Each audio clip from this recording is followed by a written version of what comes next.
سیدنا ایوب صاحب، ایک تو یہ ہے کہ ذرا آپ اس پہ اپنی رائے کا اظہار کرنا چاہیں کہ پاکستان کا رول کیا رہا، ٹھیک ہے، اور ساتھ ہی ایران کی جانب سے جس طرح سے ویلکم کیا گیا اس کو، کیونکہ دو فریق تھے، بلکہ تیسرا ایک ہے جو سازشی، اس کے اوپر الگ سے ہم آئیں گے، لیکن جس طریقے سے جواب دیا ہے، جس طریقے سے آپ دیکھیں برابری کی بنیاد پر آ کے انہوں نے ایک ریئیکٹ کیا، اور خاص طور پر اب جب مذاکرات ہوں گے ان کی سمت کا تعین بھی ظاہر ہے اسی بنیاد پہ ہوگا. Your thoughts on that? Multiple Times میں یہ بات کر چکا ہوں کہ ایرانین پرائڈ سیکنڈ ٹو نن ہے، وہ مر سکتے ہیں، جھکتے نہیں ہیں.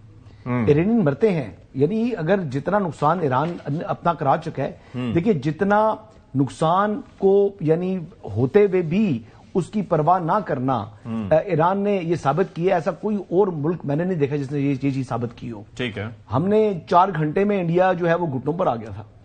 جتنی تباہی پاکستان نے وہاں پر کی، جو سائبر اٹیک کیا، جو کچھ بھی کیا، تو اس ٹائم انڈیا کے پاس جو ہے نا وہ کوئی آپشن نہیں تھا، بھاگے بھاگے گئے. لیکن اس سے بہت زیادہ جو ہے وہ ہرٹ ہوا ایران، اور اپنی لیڈرشپ جو ہے ان کی ایلیمنیٹ ہو چکی، شہید ہوگی، بڑے قیمتی لوگ چلے گئے. لیکن اس کے باوجود ایران جو ہے وہ ان کا حوصلہ پست نہیں ہوا، بلکہ وہ پہلے سے زیادہ بڑھ کر انہوں نے کہا جی کہ ٹھیک ہے ہم مرنے کو تیار ہیں. تو یہ چیز جو ہے یہ اس کا کوئی مقابلہ نہیں ہے، کوئی نعم البدل نہیں ہے، یہ بات ہے. ہاں لیکن اگر ملٹریلی اگر بات کریں کہ کتنا نقصان کس کا ہوا ہے، کس کی کتنی جو ہے وہ چیزیں تباہ ہوئی ہیں، نیوی جہاز چیزیں، وہ تو ایران کا نقصان بہت زیادہ ہوا ہے نا. یعنی ملٹریلی کل آپ کہہ رہے تھے، اگر آج آپ کیا کہیں گے کہ وکٹری کس کی ہوگی؟ پولیٹیکلی تو وکٹری ہوگی ایران کی. ایران تو یہ جنگ جیت گیا، کیونکہ ایران کھڑا رہا، ایران گرا نہیں. اچھا، ایران گرا نہیں. ہاں، اور یہی میں کہہ رہا تھا کہ دانش مندی کا ثبوت دیتے ہوئے، مذاکرات کی آپشن کو اڈاپٹ کرتے ہوئے ایران کو جنگ بندی کی جو پاکستان کی پروپوزلز ہے، سجیشن ہے، اس کو تسلیم کرنا چاہیے. میں ملٹیپل ٹائمز یہ بات کرتا رہا ہوں کہ میں نے کہا اکیلا جو حامی ہے اس خطے کے اندر، ریجن کے اندر، وہ پاکستان ہے. اور اگر مسلسل انہوں نے اپنی روایتی جو انداز اپناتے ہوئے سعودی عرب کے اوپر حملے جاری رکھے، تو پھر ایران کے لیے بہت مشکلات اور پیچیدگی جو ہے وہ جو ہو جائے گی صورتحال. تو وہی کیا جی انہوں نے، شکر الحمدللہ. اور یہ جہاں تک یہ بات کر رہے ہیں کہ پریزیڈنٹ ٹرمپ نے یہ بات کی، پریزیڈنٹ ٹرمپ نے تو دوسرے دن بول دیا تھا کہ ہم جنگ جیت چکے ہیں، ہماری جو ہے 80% اہداف ہم حاصل کر چکے ہیں. وہ آج بھی ٹھیک ہے، اور وہ آج بھی یہ کہہ رہے ہیں. تو یہ نہیں تھا کہ جناب آلریڈی بیسیکلی امریکہ کے بارے میں تو یہ بھی تھا نا کہ وہ پہلے ہی نیگوسیشن چاہ رہے تھے. یہ تو ہر بار ایرانیئنز جو ہے وہ ریجڈنس شو کرتے تھے اور کہتے تھے کہ گیٹ لاسٹ، چاہے نقصان ہو رہا تھا. اس مرتبہ اگر یہ دیکھیں ابھی وار فل سکیل کے اوپر امریکہ نے ان کے اوپر حملے نہیں کیے ہوئے تھے. یہ بات بالکل آپ رکھیں، ابھی 13,000 ہوئے. لیکن ابھی یہ جو B-52 اگر استعمال کرنا شروع کر دیتے، B-52 پہلے ہی یوز ہوا تھا، B-2 ہوا تھا، B-1 ہوا تھا، اس دفعہ کیا ہے. پہلے B-2 یوز ہوئے تھے، پھر B-1 ہوا تھا، پھر اس کے بعد B-52 جب انہیں لگا ڈیفنس نہیں رہے، انہوں نے B-52 بھی بڑے ان کے اوپر اڑا کے بڑے بم مارے اور 13,000 حملے کیے. مطلب کافی ابھی مطلب مزید ڈسٹرکشن تھی اور وہ مطلب فل سکیل وار تھی. اور پھر اگر یعنی ایران بھی ریٹیلیٹ کرتا یو اے کی طرف، قطر کی طرف، سعودی عرب کی طرف، تو پھر معاملات جو ہے نا وہ مزید بڑھ جانے تھے، پھر صورتحال تبدیل ہو جانی تھی. لیکن اینڈ میں یہ بات کروں گا کہ آپ نے بات کی ہمارے پڑوس کی، آپ نے بات کی کارٹون نیٹ ورک کی، یعنی انڈین چینلز کی. وہ میں نے صبح ایک جو ہے وہ ٹویٹ شیئر کیا تھا، ایک کلپ شیئر کیا تھا.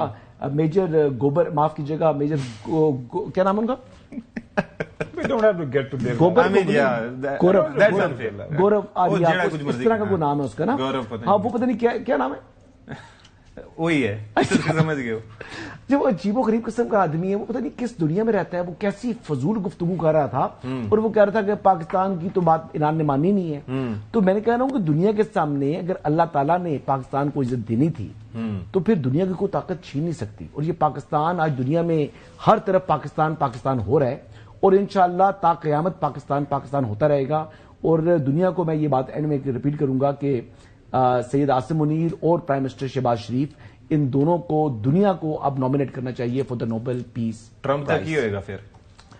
ٹرمپ صاحب اب میرے خیال سے ان کو نہیں ملنا چاہیے. جو وردی ہیں اس پیس پرائز کے،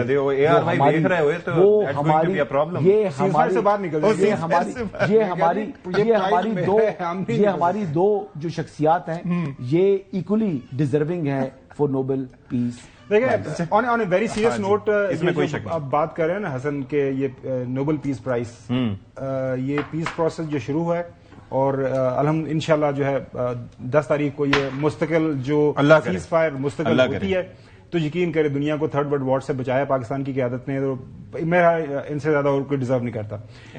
بیک ٹو جو تھوڑا سا پوائنٹ آف پرسنل کلیریفیکیشن، میں نے ہرگز پریزیڈنٹ ٹرمپ کے جو باقی جو بیانات میں نے یہ نہیں کہا کہ وہ سچ بولتا رہے. کل سوال پرسائزلی یہ تھا کہ کیا وہ اینڈ آف سیولائزیشن کا جو یہ دھمکی ہے اس کے اوپر will he walk the talk, he want, میں نے کہا تھا کہ he will not, he will go for the deal, اور جو کہ اس کی اور ایک اور بات مطلب ظاہر حسن پہلے دن یہ سارا حملہ ہوا تھا جس دن ان کے سپریم لیڈر علی خامنہئی کی شہادت ہوئی تھی.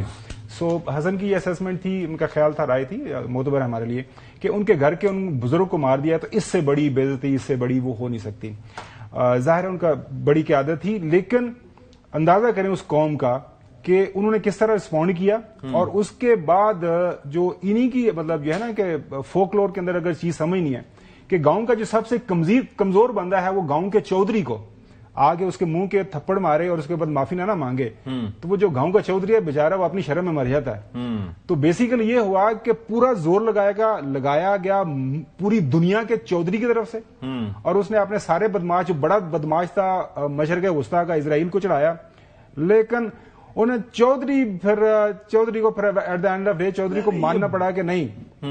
چودھری غلام حسین صاحب نے بات کی، قیمتی آدمی چلا گیا جی، اس سے بڑا کیا نقصان ہوگا. غلام حسین صاحب نے بات کی، لیڈ فرام دا فرنٹ. اس نے کہا اگر میں نے قیادت کرنی ہے میں نے چھکنا نہیں ہے، میں نے چھکنا نہیں. کسی بھی مسلمان کی یہ جو سب سے بڑی خواہش ہوتی ہے، اور وہ شہادت. اور علی خامنہئی نے یہ ایک سے زیادہ دفعہ کہا تھا کہ میں چھپوں گا نہیں، میں کسی بنکر میں نہیں جاؤں گا. بعد میں جو ان کے بیانات آئے، اور ظاہر ہے اس سے پہلے جب ان کی شہادت سے پہلے جس کی وجہ سے انہوں نے قوم ان کے ساتھ لیئرز بنائی تھیں اپنی قیادت کی کہ میرے بعد یہ ایک لیئر، دوسری لیئر، یہ شہید ہو جائیں گے، یہ ہو جائیں گے، اور ہم نے دیکھا وہ ثابت قدم رہے. انہوں نے یہ شو کیا کہ وہ شخصیات پر نہیں چلتے.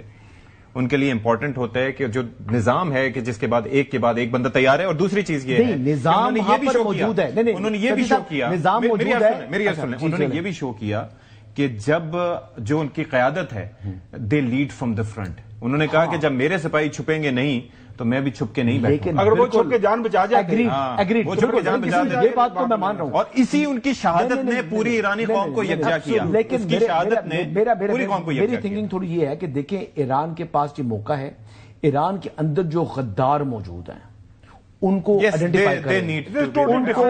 بالکل آرگومنٹ ہے جی، کیوں اس طرح قیمتی لوگ کیوں شہید ہو گئے ہیں. ایک منٹ، اگر غدار نہ ہوتے اتنی پریسیجن کے ساتھ وہ کس طرح ٹارگٹ کر رہے ہیں. ابھی 2 دن پہلے آپ یہ دیکھ لیں کہ ان کے انٹیلیجنس چیف کو پاسداران نے انقلاب کے انٹیلیجنس چیف کو جناب شہید کر دیا. یہ 2-4 دن پہلے کی بات ہے. تو اس کا مطلب یہ ہے کہ اس کے بیچ میں غدار موجود ہیں، ان کو پکڑیں اور ان کو نشانے عبرت بنائیں تاکہ یہ غداری والا بیچ ختم ہو. آئی ایم شیور کہ they must be working on it. چلیں جی ایک بریک کے بعد مذاکرات کس طرح سے ہوگا، کیا سٹیٹس ہوگا، اس پہ ذرا ڈسکشن کریں گے. Stay with us.